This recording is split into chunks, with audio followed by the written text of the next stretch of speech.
So, is your metabolism slow? Let us first understand why this happens and then learn how to reset our metabolism so that we can lose weight, burn fat, and have a lean body by stopping slow metabolism. Now, most people usually go on various kinds of diets or they try to lose weight and have no understanding what they are doing with their metabolism, and in return, actually slow down their metabolism. And this is very damaging instead of actually helping. It's not very healthy. So, in today's episode, what I want us to focus on is to try and figure out what things you may have done and what things you can do to have and reignite a high metabolism. Now, as a team, when we've done one-on-one consultations, many people discuss with us and ask multiple types of questions, some of which I have recorded here, which is like, I'm dieting and yet I'm not losing weight. What does metabolism do and why is my metabolism slow? When does metabolism really slow down? I have reached 40 and I feel that my metabolism is slow because of my age. There are multiple ways that we can keep going on about these questions, but the key thing is to figure out why it's happening to you. Some will ask us what kinds of foods will increase my metabolism and how do you speed up your metabolism when you're trying to lose weight. In this episode, what I would like us to focus on is to figure out what you can do to speed up your metabolism. Screen somewhere you'll be able to see a cell, and that's our human cell. And guess what? We've got trillions of them in our body. If we learn how to build healthy cells, we will have mastered everything that we need to know to be able to have a high metabolism, to be able to nullify this whole concept of slow metabolism and really have a lean body, a strong body for our life. When you have tons of energy and your cells are really healthy, you don't feel tired, you don't feel sick. But what's really happening is when we do different kinds of diets without any understanding, we are making that small little cell of ours sick. We feel tired, we feel exhausted. Even when we go for a small walk, we feel tired and exhausted. Sometimes we will choose to take the escalator or the lift rather than climbing upstairs. Sometimes just to go to the grocery, we'll prefer to go by the car rather than actually having a walk. And what's all this telling us? It's telling us that we are heading towards making sure that we are having sick cells instead of healthy cells. The real factor and the real actual secret doesn't matter if you're doing intermittent fasting, a keto diet, a paleo diet, some vegan diet, a starch-based diet, whatever diet it is. If you do not have healthy cells, if you do not focus on building healthy cells, nothing is going to work to have that lean body, to be able to burn fat rather than carbohydrates, and to have energy when you're going about in your daily life. The good news is that we can build healthy cells because some of our cells are dying and the new cells get generated, right? It's normal, it's simple science, right?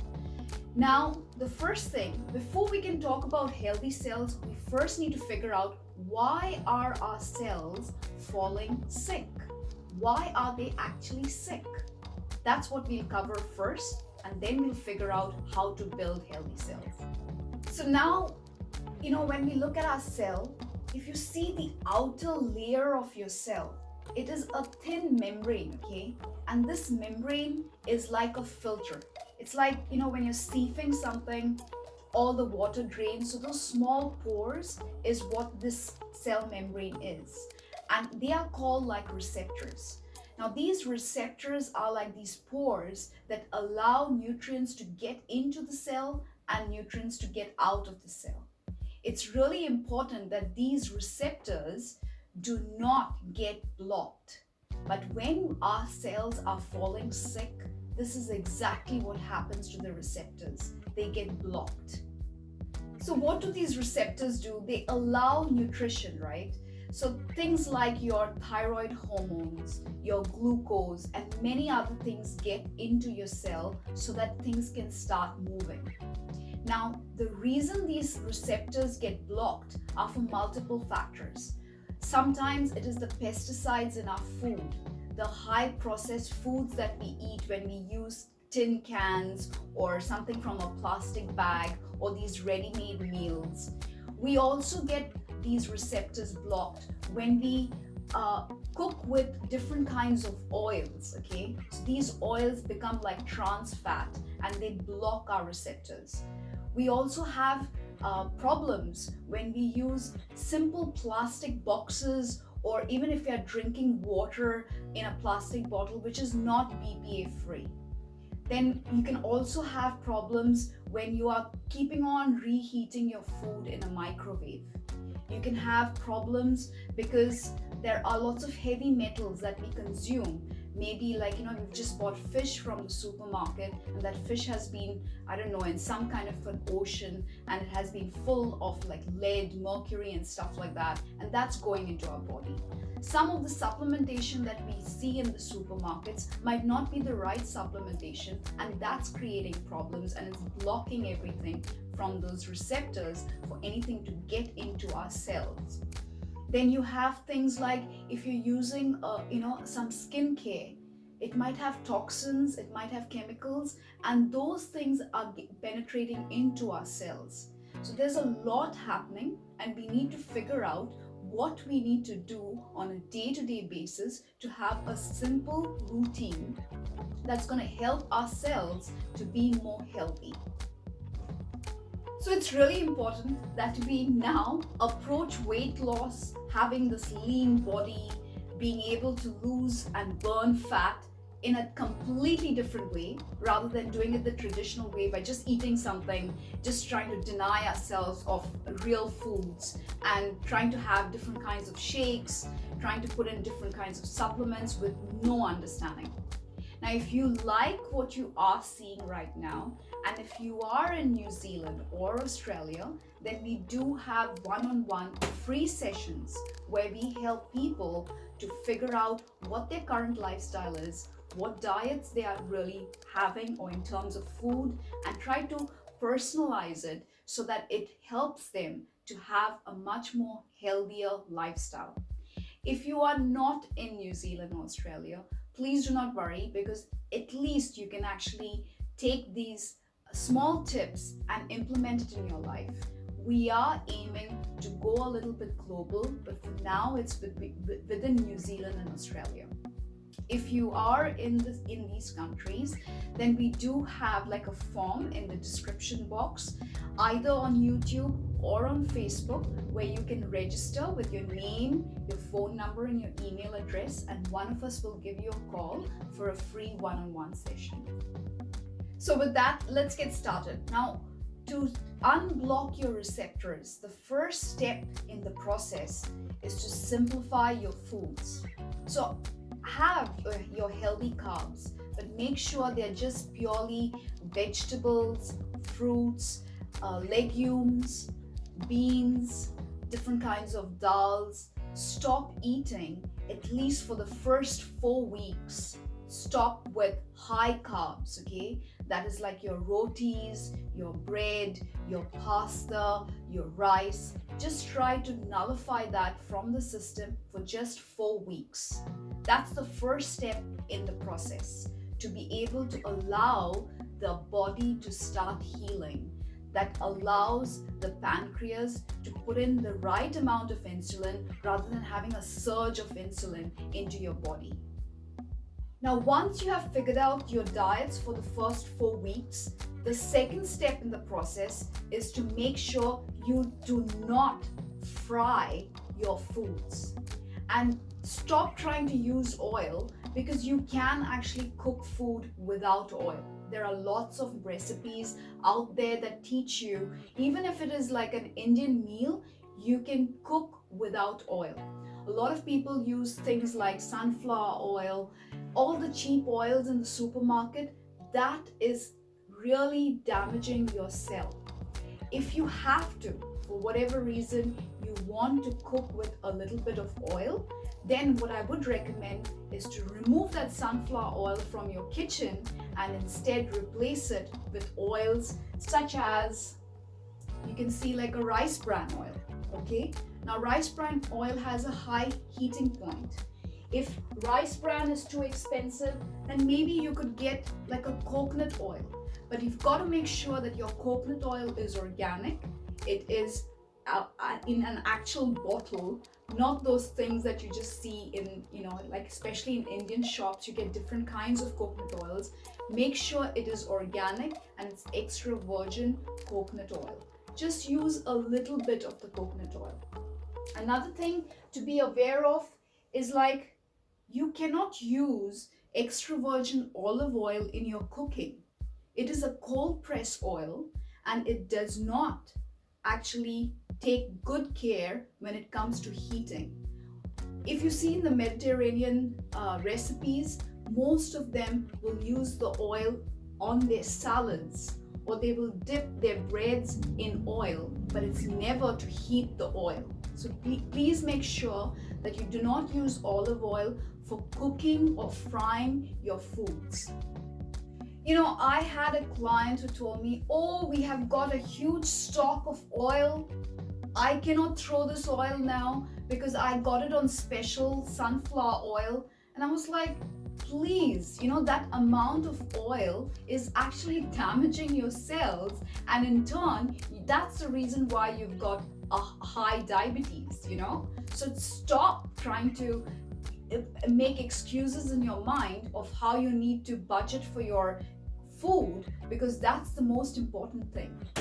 Now, after you have figured out and you have recognized the types of oils that you're going to use in your kitchen, and if you can, to make sure that you do not use oil, the next step in the process is to remove the types of containers you're storing your food in when you have leftovers.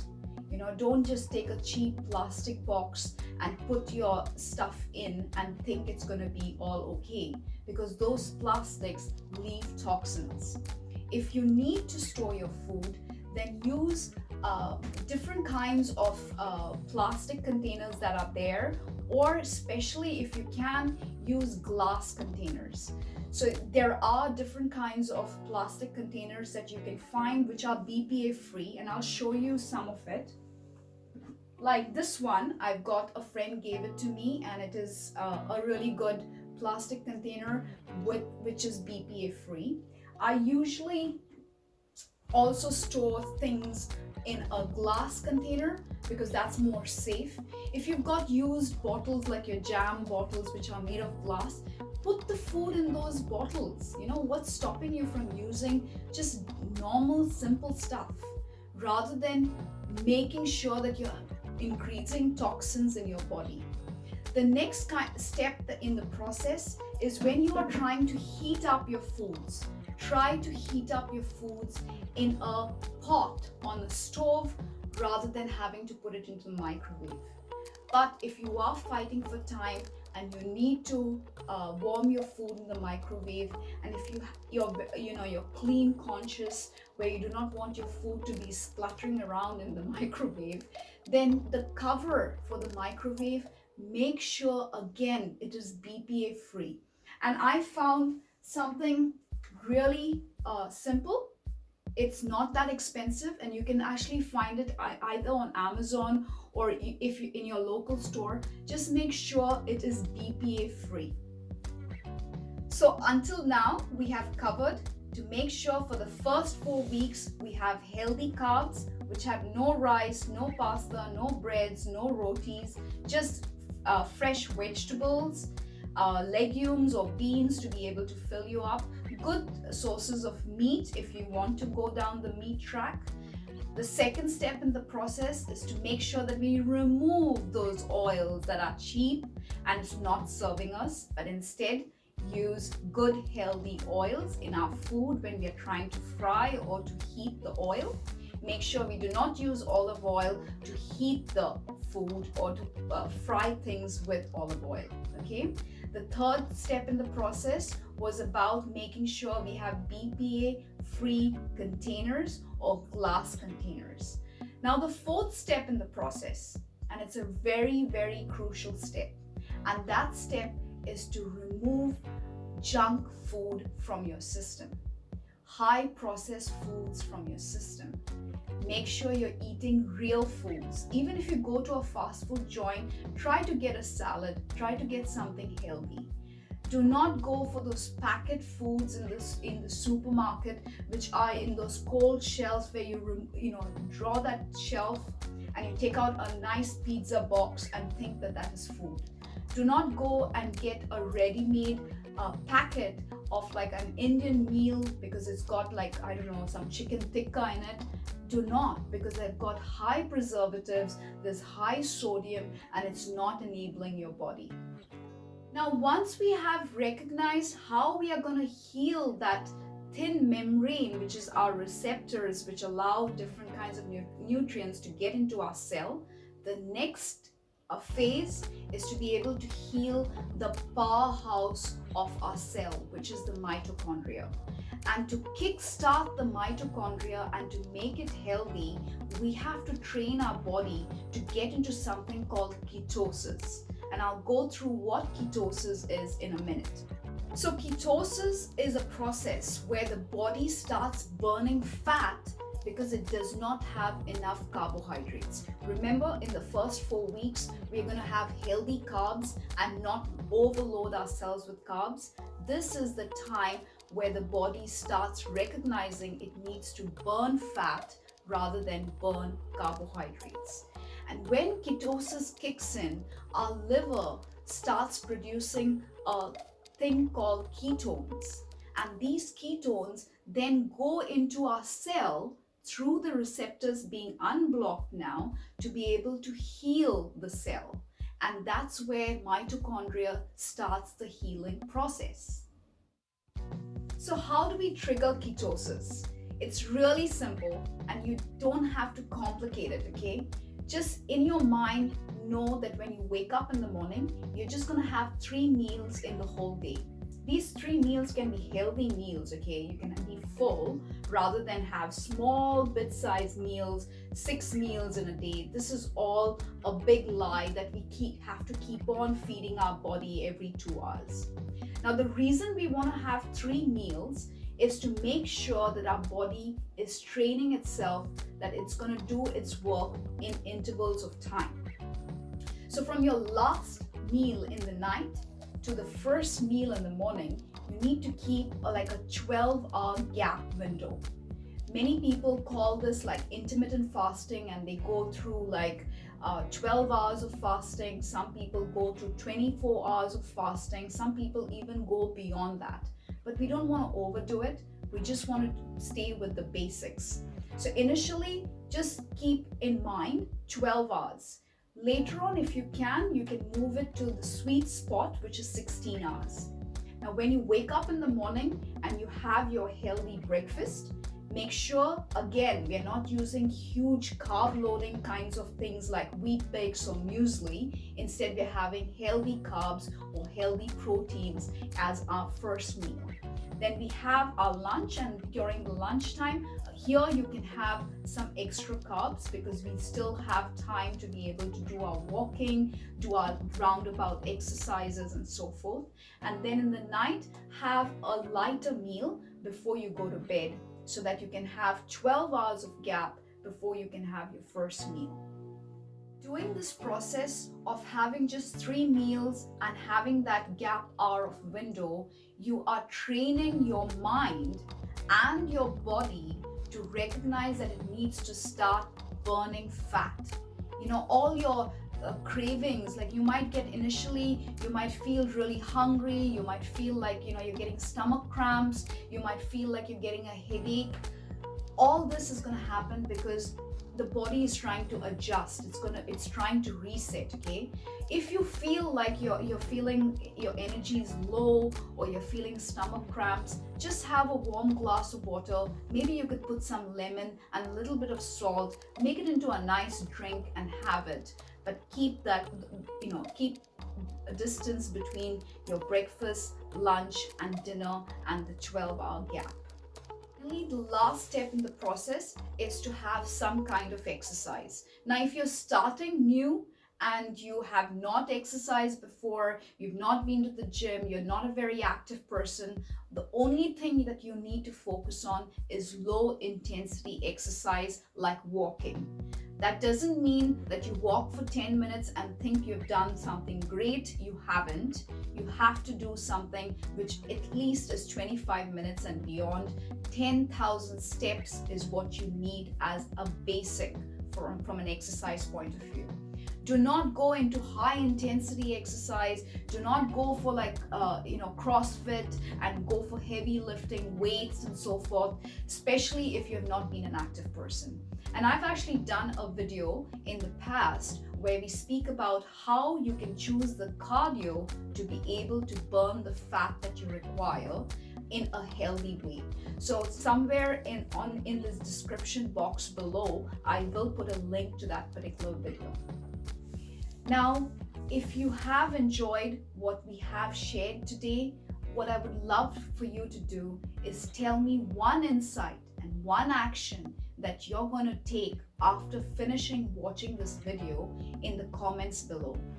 If you're watching this video on Facebook, please do give us a like or that heart or that wow factor, because it really helps.